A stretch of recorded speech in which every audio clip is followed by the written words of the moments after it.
তো ভাই, যে ক্যামেরা উঠাও আর ভিডিও বানাও, এই কথাটা একদমই সত্যি। তো আমারও একটু একটু লজ্জা করছে যে আমি কিভাবে ভিডিও করব। তো আমি তোমাদেরকে বলতে চাই যে কোনো কিছু ভেবো না, সোজা ফোনটা তোলো এবং ক্যামেরা ওপেন করো এবং ভিডিও বানাও এবং যা পারো বলো। আমি এখন যা পারবো বলছি। তো আমি এখন ভিডিও বানাবো ভাবছিলাম ঘরে শুয়ে শুয়ে। অনেকগুলো মোটিভেশনাল ভিডিও দেখলাম, তার মধ্যে আমার দেখে অনেক প্রেরণা জাগলো, তাই ভাবলাম এখন ভিডিও করি, কিন্তু কন্টেন্টই খুঁজে পাচ্ছি না।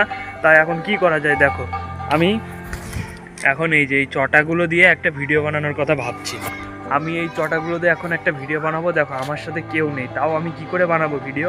দেখো এই স্ট্যান্ড আছে আমার, এই স্ট্যান্ডের সাহায্যে আমি বানাবো। দেখো ভাই, আশেপাশে অনেক জায়গায় আওয়াজ হচ্ছে, এইসব ভেবে কোনো লাভ নেই। আমার আওয়াজটা তোমরা শুনতে পেলেই হলো। ওই আওয়াজের কোনো ব্যাপার নেই, ওই সব আওয়াজ আমি কেয়ার করি না। হোক আওয়াজ, এরকম ভাই সবাই করবে। তুমি যখন কিছু করতে যাবে চারিদিক থেকে সবাই চিল্লাবে, কিন্তু তুমি যখন বন্ধ করে দেবে তখন দেখবে তারাও চুপ হয়ে যাবে। তো তাদের কথা কেয়ার করো না, ডোন্ট কেয়ার। আর ভাই এইটাই আমার ডে 1। এবার থেকে আমি প্রতিদিন এরকম এরকম একটা ভিডিও ছাড়তে থাকবো প্রায় 100 দিন। তো তোমরা কে কে আমার সাথে থাকবে তারা একটু কমেন্ট করে দাও ভাই, একটু ভাই হিসেবে নিজেকে আমাকে একটু সাপোর্ট করে দাও ভাই।